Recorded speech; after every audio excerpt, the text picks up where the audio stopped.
The student who is preparing for the next പരീക്ഷാ ഭേദഗതി ബില്ലിൽ ലോക്സഭയിൽ ചർച്ച പുരോഗമിച്ചുകൊണ്ടിരിക്കുകയാണ്. പ്രിയങ്ക ഗാന്ധി സംസാരിക്കുമ്പോൾ അത് വിദ്യാർത്ഥികൾക്കെതിരെ നടന്ന പോലീസ് അതിക്രമത്തിലേക്ക് ശ്രദ്ധ ക്ഷണിച്ചു. ആരാണ് വിദ്യാർത്ഥികളെ ആക്രമിക്കാൻ അനുമതി നൽകിയതെന്ന ചോദ്യം ചോദിച്ചു. അത് രാജ്യത്തിന് അറിയണം എന്നതാണ് പ്രിയങ്ക ഗാന്ധി പറയുന്നത്. അമിത്ഷായുടെ അഭാവത്തെ ചോദ്യം ചെയ്യുന്നു. ഒപ്പം തന്നെ പുതിയ വിദ്യാഭ്യാസ മന്ത്രി പ്രഹ്ലാദ് ജോഷി ബിൽക്കിസ് ബാനോ കേസിൽ പ്രതികളെ അനുകൂലിച്ച വ്യക്തിയാണ് എന്നൊരു ആരോപണം പ്രിയങ്ക ഗാന്ധിയുടെ ഭാഗത്തു നിന്നും ഉണ്ടായതാണ് സഭയിൽ വലിയ പ്രതിഷേധത്തിന് ഭരണപക്ഷത്തിന്റെ ഭാഗത്തു നിന്നുമുള്ള പ്രതിഷേധത്തിനിടയാക്കിയത്.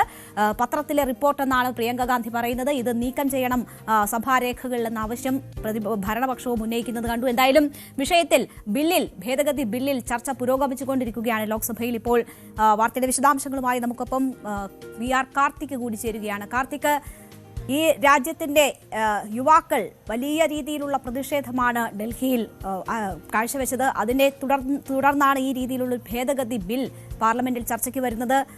അതുണ്ടാക്കിയ വലിയ പ്രത്യാഘാതം നമ്മൾ കണ്ടതാണ്. അപ്പോൾ പോലും ആ ചർച്ചയിൽ പ്രധാനമന്ത്രിയും ആഭ്യന്തരമന്ത്രിയും പങ്കെടുക്കുന്നില്ല എന്നതാണ് നമ്മൾ കാണുന്നത്. ഭരണപക്ഷം അതിനെ സീരിയസ് ആയി കാണുന്നില്ല എന്നതാണോ? പ്രതിപക്ഷം അക്കാര്യങ്ങൾ ചോദ്യം ചെയ്യുന്നുണ്ട്. നിരവധി ചോദ്യങ്ങൾക്കുള്ള ഉത്തരം രാജ്യത്തിന് അറിയണം എന്ന കാര്യം പ്രിയങ്ക ഉൾപ്പെടെ പറയുന്നുണ്ട്. ആരാണ് വിദ്യാർത്ഥികളെ തല്ലിച്ചതയ്ക്കാൻ നിർദ്ദേശിച്ചത്? അങ്ങനെ തുടങ്ങിയ കാര്യങ്ങളൊക്കെ ചർച്ചയ്ക്ക് വരുന്നു. എന്തുകൊണ്ടാണ് ഇതിന് മറുപടി പറയേണ്ടവർ സഭയിൽ ഇല്ലാതെ പോകുന്നത്? 2 മണിക്ക് ആരംഭിച്ച ചർച്ച 3 മണിക്കൂർ പിന്നിടുന്നു. അല്പം മുൻപ് പ്രിയങ്ക ഗാന്ധി സംസാരിച്ചപ്പോഴും ചൂണ്ടിക്കാട്ടിയത് പ്രധാനമായും പ്രധാനമന്ത്രിയെയും അതോടൊപ്പം തന്നെ ആഭ്യന്തരമന്ത്രിയെയും ലക്ഷ്യമിട്ടുകൊണ്ടുള്ള വിമർശനങ്ങൾ ആയിരുന്നു. ഒന്ന്, ഈ വിദ്യാർത്ഥികൾക്കെതിരായ പോലീസ് നടപടിയുടെ ഉത്തരവാദി ആരാണ്? അതിന് നിർദ്ദേശം നൽകിയത് ആരാണ്? വിദ്യാർത്ഥികൾ തീവ്രവാദികളാണോ എന്ന ചോദ്യം കൂടി പ്രിയങ്ക ഗാന്ധി ചോദിക്കുന്നു.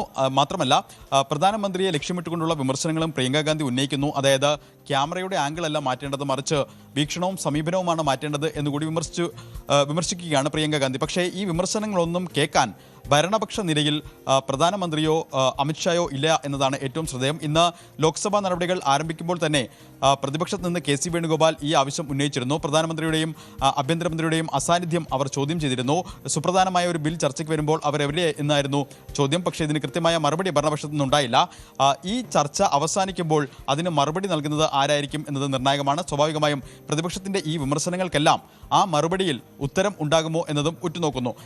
പൊതുപരീക്ഷാ ഭേദഗതി ബില്ലിൽ ഈ ചർച്ചയ്ക്ക് തുടക്കം കുറിച്ചത് കേന്ദ്രമന്ത്രി ജിതേന്ദ്ര സിംഗ് ആണ്. ജിതേന്ദ്ര സിംഗ് പ്രധാനമായും ഉന്നയിച്ച കാര്യങ്ങൾ കഴിഞ്ഞ സർക്കാരിൻ്റെ കാലയളവിൽ, പ്രധാനമായും UPA സർക്കാരിൻ്റെ കാലയളവിലും അതോടൊപ്പം തന്നെ BJP ഇതര സർക്കാരുകൾ ഭരിക്കുന്ന സംസ്ഥാനങ്ങളിലെ ചോദ്യപേപ്പർ ചോർച്ചയും ഒക്കെ ചൂണ്ടിക്കാണിച്ചുകൊണ്ടായിരുന്നു അവരുടെ പ്രതിരോധം. എന്നാൽ പിന്നീട് സംസാരിച്ചവരൊക്കെയും സർക്കാരിനെ പ്രതിക്കൂട്ടിൽ നിർത്തിക്കൊണ്ടുള്ള വിമർശനങ്ങളാണ് ഉന്നയിച്ചത്. അതിൽ അയോധ്യ ക്ഷേത്രക്കൊള്ള ഇപ്പോൾ അല്പം മുമ്പ് പ്രിയങ്ക ഗാന്ധി ചൂണ്ടിക്കാട്ടി. അതിന് മുൻപ് തന്നെ സമാജ്വാദി പാർട്ടിയെ പ്രതിനിധീകരിച്ച് സംസാരിച്ച അഖിലേഷ് യാദവും ഇതേ വിമർശനമാണ് ഉന്നയിച്ചത്. അതായത് ഒരു അയോധ്യ ക്ഷേത്രത്തിലെ സംഭാവന കൊള്ള തടയാൻ കഴിയാത്ത എങ്ങനെ ചോദ്യപേപ്പർ ചോർച്ച തടയുമെന്നായിരുന്നു ചോദ്യം.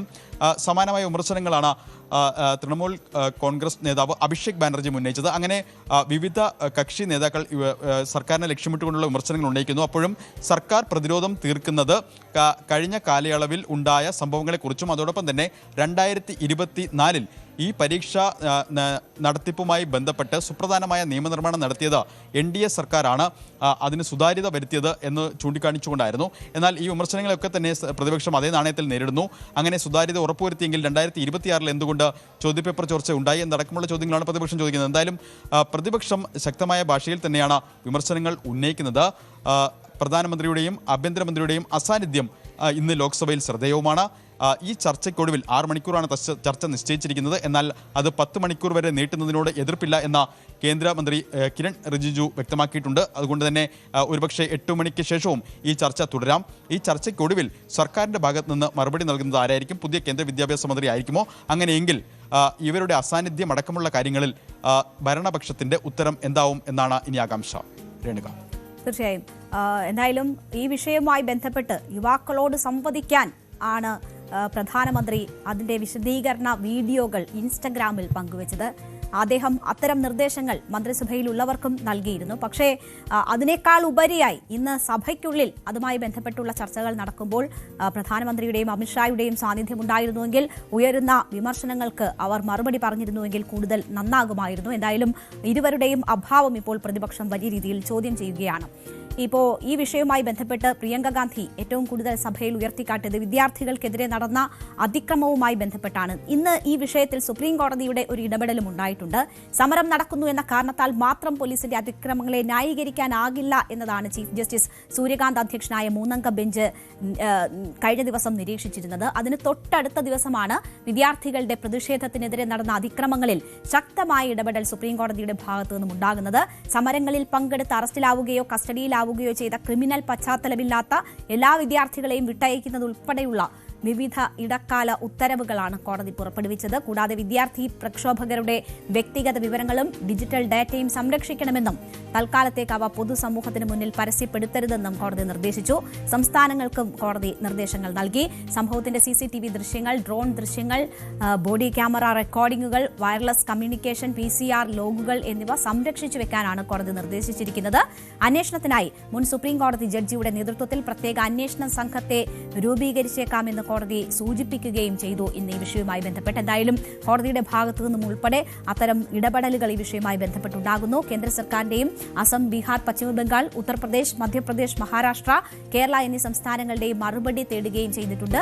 ഹർജികളിലെ ആരോപണങ്ങളും വാദങ്ങളും വിശകലനം ചെയ്ത ചീഫ് ജസ്റ്റിസ് എന്തുകൊണ്ട് ഒരു സ്വതന്ത്ര അന്വേഷണം ഉണ്ടായിക്കൂടാ എന്നാണ് ഇന്ന് ചോദിച്ചിരിക്കുന്നത്. അപ്പോൾ അതിലൊരു സ്വതന്ത്ര അന്വേഷണം ഉണ്ടാകാനുള്ള സാധ്യത കൂടി നിലനിൽക്കുകയാണ്.